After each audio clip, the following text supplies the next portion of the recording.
Types of inheritance आपण मागच्या lecture मध्ये पण बघितले. 5 प्रकारचे इनहेरिटन्स असतात. Single inheritance, multiple inheritance, multi level inheritance, hierarchical inheritance, hybrid inheritance. 5 प्रकारचे इनहेरिटन्स आहेत. सिंगल इनहेरिटन्स काय प्रकार आहे? When a class is derived from another class, then it is called as single inheritance. जेव्हा एक क्लास दुसऱ्या क्लासला इनहेरिट करून बनवला जातो, डिराइव्ह केला जातो, त्याला सिंगल इनहेरिटन्स म्हणतात. साध्या भाषेत लिहिले one derive class, one single class. ज्या ठिकाणी एकच डिराइव्ह क्लास असतो, एकच बेस क्लास असतो, one base class, one derived class and one base class करून घ्यायची. base class. So ज्या ठिकाणी एकच डिराइव्ड क्लास असतो आणि एकच बेस क्लास असतो, अशा इनहेरिटन्सला सिंगल इनहेरिटन्स म्हणतात. डायग्राम काढली. अज्युम करा क्लास ए आहे, क्लास बी आहे. बी ए च्या प्रॉपर्टीजला इनहेरिट करतोय. ए हा एक बेस क्लास आहे. बी हा बनवलेला डिराइव्ड क्लास आहे. इथं किती बेस क्लासेस दिसतात तुम्हाला? एकच दिसतोय. किती डिराइव्ड क्लास दिसतोय? एकच. One derived class and one base class. काय म्हणतात त्याला? Single inheritance. दुसरा प्रकार नंबर मल्टिपल इनहेरिटन्स. वाचा काय लिहिलंय?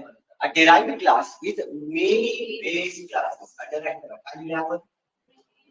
एक असा डिराइव्ड क्लास ज्याला अनेक बेस क्लासेस असतात. With many base classes is called as multiple inheritance. तो अर्थ समजून गेला असेल. ज्या ठिकाणी अनेक बेस क्लासेस आहे आणि एकच डिराइव्ड क्लास आहे. साध्या भाषेत पण लिहिले बघा इथं. One derived class with multiple base classes. म्हणजे ज्या इनहेरिटन्स मध्ये एकच डिराइव्ड क्लास असेल आणि अनेक बेस क्लासेस असतील त्याला म्हणतात मल्टिपल इनहेरिटन्स. डायग्राम काढली. अजून करा 3 क्लासेस आहेत एबीसी ए. क्लास ए चे प्रॉपर्टीज कोणी इनहेरिट केले? सी. आज सी अजून कुणाचे प्रॉपर्टीज इनहेरिट करतो? बी. बी चे प्रॉपर्टीज सुद्धा इनहेरिट करतो. सो हा जो डिराइव्ड क्लास सी आहे हा 2 क्लासेसच्या प्रॉपर्टीजला इनहेरिट करतो. क्लास ए ला पण इनहेरिट करतोय, बी ला पण करतोय. तो आपण काय लिहिलंय? मल्टिपल इनहेरिटन्सचा अर्थ काय? One derived class with multiple base classes. एक डिराइव्ड क्लास आणि ज्याला अनेक, दोन डायग्राम मध्ये 2च दाखवलंय, परीक्षेत 2च काढायचे, पण इथं आपण 2 लिहिलंय का? 2 बेस क्लासेस. काय शब्द वापरलाय? इंग्लिश समजते तर मग कळत असेल सगळ्यांना की एक डिराइव्ड क्लास आणि अनेक बेस क्लासेस 3, 4, 5, 100 का अशा इनहेरिटन्सला म्हणतात मल्टिपल इनहेरिटन्स. ठीक आहे. सो आता क्लास सी कडे ए चे प्रॉपर्टीज पण आहेत, बी चे पण आहेत आणि सी चे स्वतःचे पण असतील. सो सी कडे कोणाकोणाचे प्रॉपर्टीज आहेत? सगळ्याचे. ए चे प्रॉपर्टीज पण इनहेरिट केले, बी चे पण केले, त्याचे स्वतःचे. सिंगल इनहेरिटन्स मध्ये क्लास बी कडे ए चे प्रॉपर्टीज आले इनहेरिट करून आणि बी चे स्वतःचे पण आहेत. ठीक आहे. या सगळ्या गोष्टी मागच्या लेक्चर मध्ये शिकवल्या आहेत. त्याची जाणण्या वाटतात. इरेग्युलर स्टुडंट्सला थोडी अडचण येईल काय सांगताय? तिसरा प्रकार मल्टी लेवल इनहेरिटन्स. नावात अर्थ आहे लेवल. इथं लेवल बनत जाते. बिल्डिंग कशी बनते? 1, 2, 3, 4 कशी लेवल्स बनत जातात. A derived class derived from another derived class. काय लिहिलं? कळतं तुम्हाला लिहिलेलं इंग्लिश मध्ये? काय लिहिलं आपण? A derived class derived from another derived class. अशा प्रकाराला काय म्हणतात? Multi level. म्हणजे एखादा डिराइव्ड क्लास जो दुसऱ्या डिराइव्ड क्लासला इनहेरिट करून बनवलेला आहे. एखादा डिराइव्ड क्लास जो दुसऱ्या डिराइव्ड क्लासला इनहेरिट करून बनवला आहे, अशा प्रकाराला मल्टी लेवल इनहेरिटन्स म्हणतात. डायग्राम काढले. पुन्हा 3 क्लासेस अज्युम केले. Class A, class B, class C. आता सी ला विसरून जा. तुम्हाला दिसतंय ए आणि बी. मला सांगा बी काय करतोय? ए च्या प्रॉपर्टीला इनहेरिट करतोय. या ठिकाणी ए झाला बेस क्लास आणि बी झाला डिराइव्ड क्लास. आता जर ए ला विस्तृत केलं आणि खाली बघितलं बी आणि सी मध्ये, बीच्या प्रॉपर्टीजला कोण इनहेरिट करते? सी. याचा अर्थ या ठिकाणी बी काय झालं? बेस क्लास आणि सी झाला डिराइव्हड क्लास. म्हणजे हा कुणाला इनहेरिट करतोय? एक असा क्लास जो स्वतः डिराइव्ड आहे. Derived class derived from another derived class is called as multiple. So एखाद्या डिराइव्ड क्लासला पुन्हा इनहेरिट करता येतं, असं नाही की तो डिराइव्ड क्लास आहे म्हणजे त्याला इनहेरिट करू शकत नाही तुम्ही. सो अशा ठिकाणी जिथं एक बिल्डिंग बनते, ज्याला अजिबात समजत नाही, मराठी समजत नाही, इंग्लिश समजत नाही, त्याला डायग्राम तरी कळेल की अशी बिल्डिंग दिसली 3, 4, 5, 10, 100, त्याला काय म्हणतात? Multi level. या मल्टी लेवल इनहेरिटन्स मध्ये जो टॉपला असतो त्याला म्हणायचं बेस क्लास. तो सर्वात खाली असतो त्याला म्हणतात डिराइव्ड क्लास. मध्ये 2, 3 अनेक असू शकतात. जे मधले क्लासेस आहेत त्यांना म्हणतात इंटरमिजिएट क्लासेस. इंटरमिजिएटचा अर्थ की मधले. ठीक आहे. या इनहेरिटन्स मध्ये ए चे प्रॉपर्टीज कुणाकडे गेले? बी कडे. बी कडे स्वतःचे पण आहेत आणि तिथून ते प्रॉपर्टीज कुणाकडे गेले? कुणाला वाटेल सी कडे फक्त बी चे आहेत असं नाही. सी बी ला इनहेरिट करतोय ना. सी कुणाला इनहेरिट करतोय? आणि बी कडे कुणाकुणाचे प्रॉपर्टीज आहेत? ए आणि बी. याचा अर्थ सी कडे ए चे प्रॉपर्टीज पण आले, बी चे पण आले आणि सी चे स्वतःचे पण आले. अशा प्रकाराला काय म्हणतात? Multi level. Number 4, hierarchical inheritance. In hierarchical inheritance, the properties of one base class is inherited by multiple derived class. अर्थ लगेच कळलं असेल काय? एका बेस क्लासेसला अनेक क्लासेसने इनहेरिट केलेले आहे. वन बेस क्लास, काही साध्या भाषेत पण लिहिलंय, ज्यांना कठीण भाषा कळते काय लिहिलं आपण? Many derived classes with one base class. म्हणजे ज्या ठिकाणी एकच बेस क्लास आहे आणि अनेक डिराइव्ड क्लासेस आहेत त्याला काय म्हणतात? Hierarchical inheritance. डायग्राम पुन्हा काढली, 3 क्लासेस अज्युम केले एबीसी. आता दिसतं ते ज्यांना इंग्लिश कळत नाही, ज्यांना अजिबात समजत नाही, चित्र तर कळतं की हा एक क्लास आहे, त्याला बी पण इनहेरिट करतोय आणि त्याच क्लासला सी पण इनहेरिट करतोय. क्लास ए ला एक नाही तर 2 क्लासेसने इनहेरिट केले. हा झाला बेस क्लास, हा डिराइव्ड क्लास, हा सुद्धा आहे डिराइव्ड क्लास. मग हे काय झालं? Hierarchical inheritance. काय अर्थ असतो त्याचा? Many derived. मी मेनी लिहिलंय, मी 2 लिहिलंय काय इथं? म्हणजे इथं 2 असतील, 3 असतील, 100 पण असू शकते. अनेक क्लासेस जेव्हा एकाच क्लासला इनहेरिट करतायत ते हिरार्चिकल आहे. So many derived classes with one base class. तुम्हाला सांगा बी कडे कुणाकुणाचे प्रॉपर्टीज आहेत? ए चे आणि बी चे पण त्याचे स्वतःचे काय सांगा? सी कडे कुणाचे आहेत? ए चे आणि सी चे. मला सांगा बी कडे सी चे प्रॉपर्टीज असतील का? चित्रात दिसतंय ॲरो आलेला सी कडनं बी कडे नाही ना. सो बी कडे फक्त ए आणि बी चे आहेत, सी चे नाहीयेत. आणि जर सी चा विचार केला तर त्याच्याकडे ए आणि सी चे प्रॉपर्टीज आहेत, बी चे नाहीयेत. हे आहे हिरार्चिकल. 5वा प्रकार हायब्रिड इनहेरिटन्स. असं इनहेरिटन्स जिथं मेनी टाइप्स ऑफ अनेक प्रकारचे इनहेरिटन्स आढळतात. सिंगल पण दिसेल, मल्टिपल पण दिसेल, मल्टी लेवल पण दिसेल. एकापेक्षा जास्त टाइप्स असले तर त्याला म्हणतात हायब्रिड. आता ही डायग्राम जी काढली, जर सी ला विसरून गेला तुम्ही, फॉरगेट अबाउट सी, तर कुठलं वाटतंय? मल्टी लेवल वाटतंय. आणि ए ला जर विसरला व्यवस्थित बघून सांगा कुठला प्रकार दिसतोय?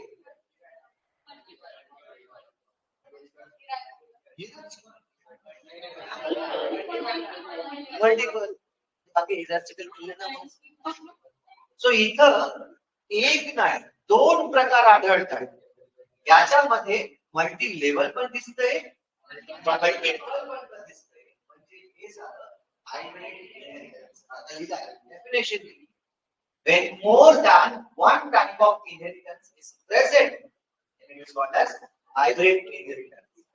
So inheritance चे हे 5 टाइप्स अतिशय सिंपल आहे, कळले सगळ्यांना?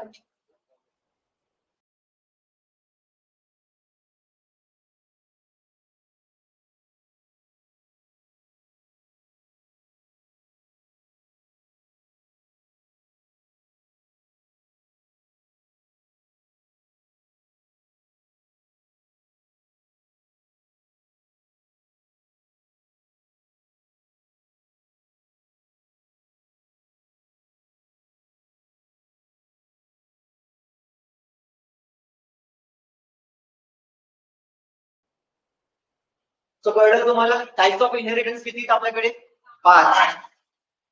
Number 1 single inheritance, number 2 multiple inheritance, number 3 multi level inheritance, number 4 hierarchical inheritance, number 5 hybrid inheritance. Single इनहेरिटन्सचा अर्थ कळला, one derived class one base class.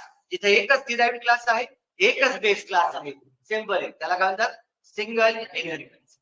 Multiple इनहेरिटन्सचा अर्थ कळला, one derived class with multiple म्हणा किंवा मेनी म्हणा, मेनी बेस क्लासेस. एकच derived class असेल आणि अनेक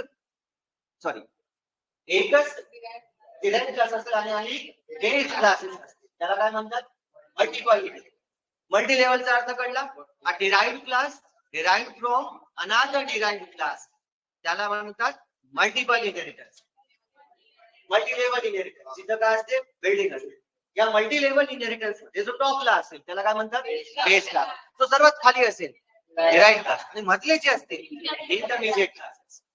हिरार्चिकल इनहेरिटन्सचा अर्थ काय, many derived classes with one base class, म्हणजे बेस क्लास एकच असेल आणि डिराइव्ड क्लास अनेक असतील, त्याला म्हणतात हिरार्चिकल इनहेरिटन्स. हायब्रिडचा अर्थ कळला, जिथे एकापेक्षा जास्त टाइपचे इनहेरिटन्स जर तुम्हाला दिसत असतील तर त्याला काय म्हणतात हायब्रिड. ठीक आहे, हे इनहेरिटन्सचे 5 टाइप्स आहेत.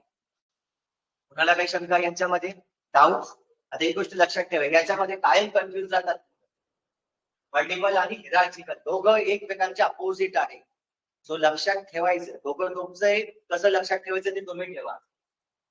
Multiple base classes, one derived class, तर म्हणायचं मल्टिपल इनहेरिटन्स.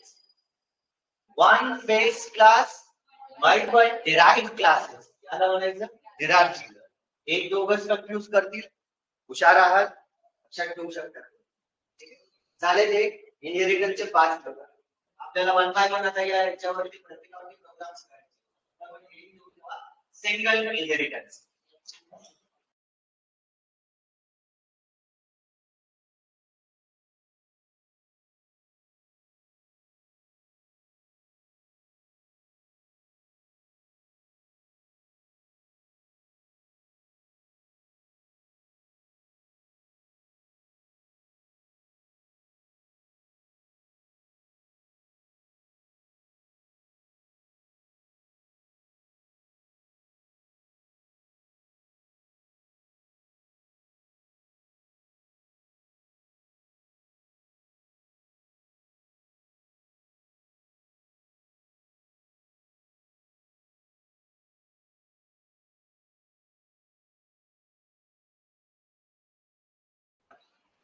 अजून एक महत्वाची गोष्ट, क्लासेस आणि ऑब्जेक्ट्स आपण शिकलोय. क्लास बनवला की आपण मेन मध्ये जातो, त्या क्लासचा ऑब्जेक्ट बनवतो आणि काय करतो, सगळ्या फंक्शन्सला कॉल करतो. क्लास बनवला की मेन मध्ये आपण क्लासचा ऑब्जेक्ट बनवतो आणि काय करतो, सगळ्या फंक्शन्सला कॉल करतो. सो आपण आतापर्यंत आपल्या प्रोग्राम्स मध्ये एकच क्लास बनवतो. इथं तुम्हाला वाटतंय एका क्लासने काम होणार आहे, कमीत कमी 2 लागतील, मॅक्सिमम तर कितीही क्लासेस असतात इनहेरिटन्सच्या प्रोग्राम. सो मग नियमाप्रमाणे क्लास बनवायचा, त्याचा ऑब्जेक्ट बनवायचा आणि फंक्शन्स कॉल करायचे. तसं गरज नाही, प्रत्येक क्लासची ऑब्जेक्ट बनवण्याची गरज नाही. बघायला सिंगल इनहेरिटन्स मध्ये क्लास ए ची प्रॉपर्टीज कुणाकडे आहेत, बी कडे. बी चे स्वतःचे पण आहेत आणि ए चे पण प्रॉपर्टीज आहेत ना बी कडे ए चे प्रॉपर्टीज. मी शिकवलं ना इनहेरिटन्स मध्ये की बी ए च्या प्रॉपर्टीजला असेस करू शकतो.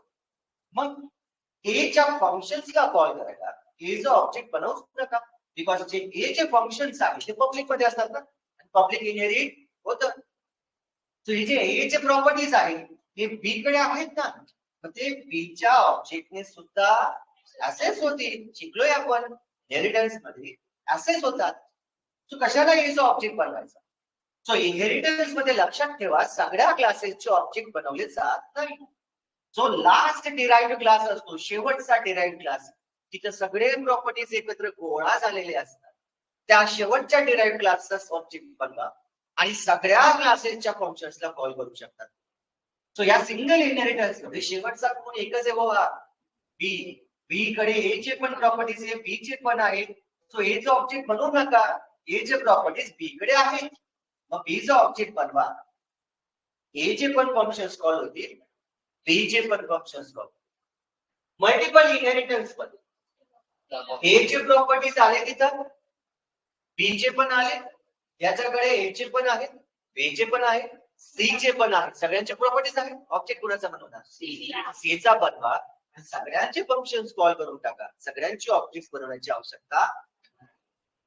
मल्टी लेवल इनहेरिटन्स मध्ये पण बघा, ए चे प्रॉपर्टीज कुणाकडे आले आणि इथून ए आणि बी चे प्रॉपर्टीज कुणाकडे आले, त्याच्याकडे ए चे पण आहेत, बी चे पण आहेत आणि सी चे प्रॉपर्टीज पण आहेत. ऑब्जेक्ट कुणाचा बनवला?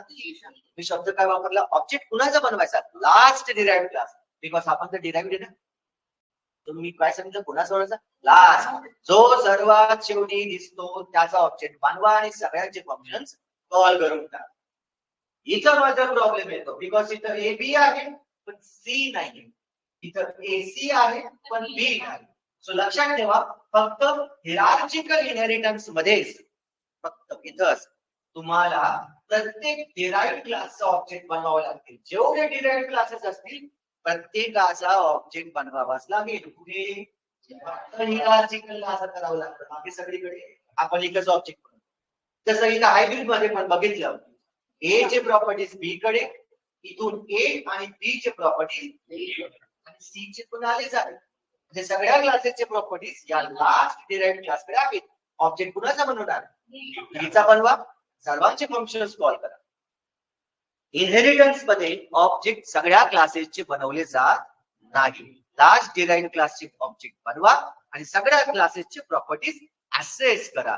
हेच तर इनहेरिटन्स आहे. शिकलोय की आपण मागच्या लेक्चर मध्ये. सो आता प्रोग्राम घेऊया नंबर 1 हेडिंग, त्यात single inheritance.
Write the program to demonstrate single inheritance in C++.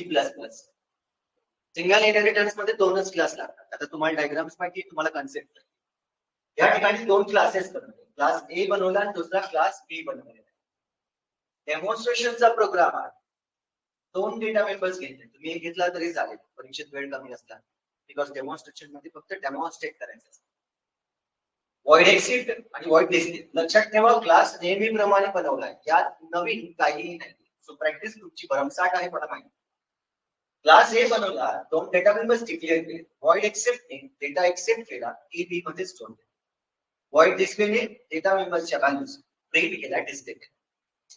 दुसरा क्लास बी बनवला, त्यातही दोन डेटा मेंबर घेतले, नाव वेगळी ठेवायची, एक्स आणि वाय. याच्यामध्ये पण एक्सेप्ट हा दोघांच्या व्हॅल्यूज एक्सेप्ट करतो आणि एक्स वाय मध्ये स्टोअर करतो. आणि क्लास बी चा डिस्प्ले एक्स वाय च्या व्हॅल्यूज डिस्प्ले करतो. आपण आता शिकलो, इनहेरिटन्स मध्ये लास्ट डिराइव्ड क्लासचा ऑब्जेक्ट बनवायचा आणि सर्वांचे फंक्शन्स कॉल करायचे. लास्ट म्हणजे कोण, एकच आहे, बी. बी चा ऑब्जेक्ट बनवला, क्लास नेम, ऑब्जेक्ट नेम, क्लासचं नाव बी होतं, ऑब्जेक्टला नाव ओबीजे होतं.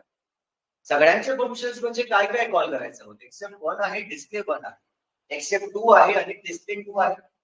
तो क्लास ए चे फंक्शन्स कॉल करेल. याच ऑब्जेक्ट क्लास बी च्या ऑब्जेक्टने ए जे कॉल होत आहे ते इनहेरिटन्स मध्ये शक्य आहे. OBJ dot accept 1, OBJ dot display 1 हे झाले. आता क्लास बी चे फंक्शन्स कॉल करायचे, OBJ dot accept 2, OBJ dot display 2 झाला आपला प्रोग्राम. बट वन थिंग, एक महत्त्वाची गोष्ट, क्लासेस बनवलेले आहेत, पण इथे इनहेरिटन्स कसं होतं, एका क्लासच्या प्रॉपर्टीज दुसऱ्या क्लासमध्ये इनहेरिट कसे होणार, तर त्यासाठी आपल्याला हा जो क्लास बी बनवलाय हा ए ला इनहेरिट करतो. हा सिंगल इनहेरिटन्सचा प्रोग्राम आहे. डायग्राम आठवत असेल तर क्लास ए आहे, क्लास बी आहे, ए चे प्रॉपर्टीज कोण इनहेरिट करतोय, बी. सो हा जो बी आहे याला जर या क्लासला रियूज करायचं असेल, या क्लासचे प्रॉपर्टीज इनहेरिट करायचे असतील तर त्याचा सिंटॅक्स आहे. कसं करायचं, नेहमीप्रमाणे क्लास बनवला, याला कुणाचे प्रॉपर्टीज इनहेरिट करायचे, ए चे, ते तुम्ही ठरवायचं प्रोग्राम लिहिता, ए चे करायचे. या एक्झाम्पल, सो हा क्लास बी बनवून झाला की याच्या पुढे काढायचं कोलन, काय, त्याच्यानंतर पब्लिक लिहायचं, काय लिहायचं, आणि मग त्या क्लासचं नाव लिहायचं, ज्याचे प्रॉपर्टीज याला इनहेरिट करायची. कुणाला इनहेरिट करता येईल ना, पुढे काय लिहिणार मी आता, ए. आता झाला तुमचा इनहेरिटन्सचा program. So this particular thing is new to you. बाकी सगळं पूर्वीसारखंच आहे. क्लास बनव, डेटा मेंबर डिक्लेअर कर, मेंबर फंक्शन्स बनव, सगळे पूर्वीसारखं. एवढीच गोष्ट नवीन आहे की जर एखाद्या क्लासला दुसरा क्लास रियूज करायचा आहे, इनहेरिट करायचा आहे, तर तो कसा करायचा, त्या क्लासच्या नावापुढे कोलन, पब्लिक असं स्पेसिफायर वापरायचा आणि त्या क्लासचं नाव लिहायचं, ज्याला इनहेरिट करायचं आहे हे लिहिलं. हे झालं आता आपलं सिंगल इनहेरिटन्सचा प्रोग्राम होईल. आता बी ने कुणाला इनहेरिट केलंय, ए ला, इथूनच कळत आहे. याचा अर्थ बी झाला डिराइव्ड क्लास आणि ए झाला बेस क्लास. आता बी कडे ए चे प्रॉपर, हे न लिहिताचा प्रोग्राम एक्झिक्यूट केला असता ना, एरर आला असता. कुठे माहितीये का, इथं आलं असतं, बिकॉज दुसऱ्या क्लासचा ऑब्जेक्ट दुसऱ्या क्लासचं फंक्शन कॉल करत होतं, असं चालत फक्त इनहेरिटन्स इथंच एरर आला. पण आता हे लिहिल्यानंतर हा प्रोग्राम पुन्हा एक्झिक्यूट केला तर सक्सेसफुली एक्झिक्यूट होईल आणि आउटपुट मिळेल. सो सिंगल इनहेरिटन्स कळलं, क्लासचं नाव कोलन पब्लिक आणि ज्याला इनहेरिट करायचं त्याचं नाव. आता इथं जो पब्लिक लिहिला आहे याला म्हणतात पब्लिक डेरिव्हेशन. काय म्हणतात, मागच्या लेक्चरमध्ये शिकवलं पब्लिक डेरिव्हेशनचा अर्थ सेक्शन बद्दल नाही. इथं तुम्ही प्रायव्हेट पण लिहू शकता, त्याच्याला ते झालं प्रायव्हेट डेरिव्हेशन. इथं तुम्ही प्रोटेक्टेड पण लिहू शकता, ते झालं प्रोटेक्टेड डेरिव्हेशन. आणि इथं काहीच लिहिलं नाही, फक्त हे लिहून टाकला तरी चालेल, बाय डिफॉल्ट हे प्रायव्हेट डेरिव्हेशन. पण मी सांगितलं आपली सगळी प्रोग्राम पब्लिक डेरिव्हेशनची असणार आहे, म्हणून मी इथं लिहिलंय पब्लिक. सो हे पण समजून घ्या की जेव्हा तुम्ही डेरिव्हेशन करता, इनहेरिट करता, कोलन पुढे जो ऍसेट स्पेसिफायर लिहिलेला असतो तो पब्लिक पण असू शकतो, काही ठिकाणी दिसेल तुम्हाला, समजा बीटेकला गेलं तर प्रायव्हेट पण असू शकतो, प्रोटेक्टेड पण असू शकतो आणि काही दिलेलं पण नसेल. सो मी डेरिव्हेशनची किती टाईप सांगितले ते last lecture 4. Public derivation, protected derivation, private derivation, default derivation. आलं लक्षात? सगळ्यात जास्त कुठला वापरला जातो? पब्लिक, कारण की याच्यात सेक्शन बदलत नाही. चला, सो हा प्रोग्राम कम्प्लीट झालाय आपला. याला आपण एक्झिक्यूट करूनही बघूया. प्रोग्राम लिहून झालाय सर्वांचा? Anybody writing the programme?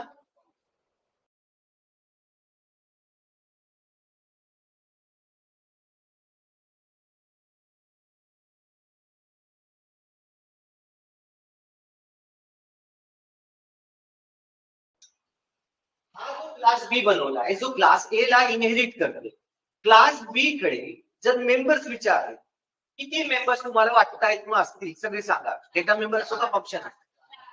Members म्हटलं, मेंबरचा अर्थ कळतो? मेंबरचा अर्थ कळतो का? 6 मेंबर म्हणजे काय? हा, मला सांगा क्लास बी कडे काय काय आहे आता डेटा मेंबर सांगा. A B X Y. इकडे वडी काढून टाकू का डोक्यात? लेक्चर व्यवस्थित नाही करत. ताई, माई, छकुली, अजून काय नाव असते? प्रायव्हेट डेटा मेंबर इनहेरिट होत नाही. हे मराठीमध्ये शिकवलंय. आयरनीचा माणूस झाला नाहीये, त्याला शिकवायला लावलं असतं. डोक्यामध्ये जाते. लहान आहेत का तुम्ही? खूप लहान आहेत, ती कळत नाही मास्तरने काय सांगितलंय. मागच्या लेक्चर कोणी कोणी केले वरती हात करा. 2-3च जण आहे, बाकी आम्ही रेग्युलर स्टुडंट्स आहोत. आता आज आले नाही, उद्या परत येणार नाही. काय सांगितलं होतं आठवतंय? प्रायव्हेट इनहेरिट होत नाही. म्हणून विचारला प्रश्न, मला माहिती होतं चुकणार आहे. हीच चुकेल, हे नव्हतं माहिती, पण हीच चुकते. आता पुढे लक्षात ठेवावं लागेल. इंटिजर ए बी कुठले मेंबर्स आहेत? प्रायव्हेट. रियूज नाही होत. काय रियूज होतं? प्रोटेक्टेड, पब्लिक, इनहेरिट होतात. क्लास बी कडे किती मेंबर्स आहेत? डेटा मेंबर्स तर 2च आहेत, इंटिजर एक्स आणि वाय. पब्लिक मध्ये गेलो, त्याचे स्वतःचे function accept two, display two हे पण आहेत. प्लस बी ने ए ला इनहेरिट केलंय, तर ए मध्ये मला एकच सेक्शन दिसतोय जो इनहेरिट होणार आहे, पब्लिक. म्हणजे एक्सेप्ट 1 बी कडे आहे, इनहेरिट झाला. डिस्प्ले 1 बी कडे आहे, इनहेरिट झाला. अशा पद्धतीने बी कडे 2 डेटा मेंबर्स इंटिजर एक्स आणि वाय आहेत आणि 4 मेंबर फंक्शन्स आहेत, accept 1, accept 2, display 1, display 2. Accept 1 आणि डिस्प्ले 1 बी ने ए कडनं इनहेरिट केलेले आहेत आणि एक्सेप्ट 2, डिस्प्ले 2 त्याचे स्वतःचे आहेत. कळलं का? प्रोग्राम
जो प्रोग्राम बोर्ड वरती लिहिला आपण तो इथं आपण एक्झिक्यूट करून बघूया.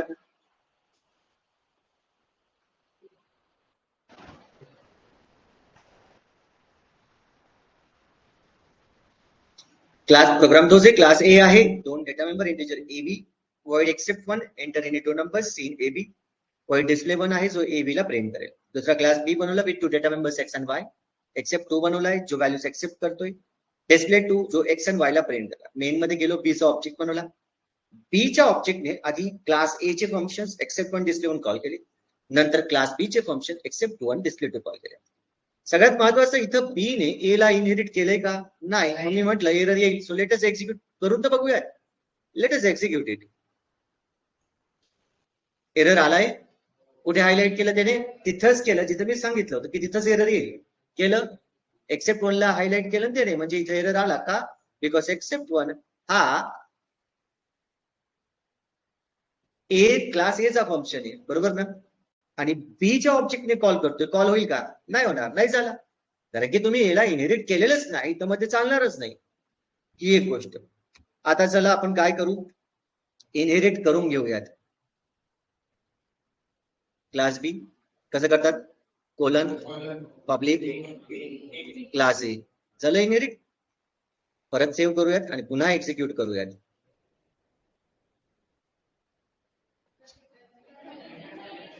टर्मिनेट नाही, चला टर्मिनेट टाकून देऊयात. इथं पण नाही, कॉपी पेस्ट केलं ते. चला आता समजा, चला तुम्हाला वाटतं टर्मिनेट मुळे एरर आला असेल, मी परत काढतो ते. आपण हे पुन्हा काढूयात, परत सेव्ह करूयात, रन करून बघूयात. आला एरर तरी सुद्धा त्याच ठिकाणी एरर आलेला आहे.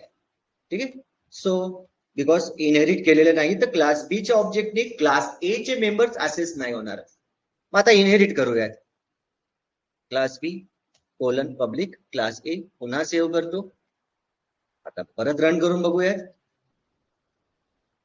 आउटपुट आलंय, एंटर एनी टू नंबर्स, दोन नंबर्स 10 आणि 20 टाकतो. प्रिंट झाले ए is 10 B is 20. A B कोणाचे मेंबर्स होते, क्लास ए चे. क्लास ए चा एक्सेप्ट एक्झिक्यूट झाला, नंतर डिस्प्लेने ए बी ला प्रिंट केलं. आता हा परत विचारतो एंटर एनी टू नंबर्स, हा क्लास बी चा एक्सेप्ट एक्झिक्यूट झाला जो एक्स आणि वाय मध्ये व्हॅल्यू स्टोअर करेल आणि प्रिंट करेल x30 आणि y40. झाला प्रोग्राम रन व्यवस्थित, यालाच म्हणतात इनहेरिटन्स. आता अजून एक गोष्ट की मी सांगितलं की फंक्शनची नावं एक्सेप्ट वन डिस्प्ले वन करा, बिकॉज पूर्वी आपण एक्सेप्ट आणि डिस्प्ले करायचो का, तर पूर्वी फक्त एकच क्लास असायचा हो.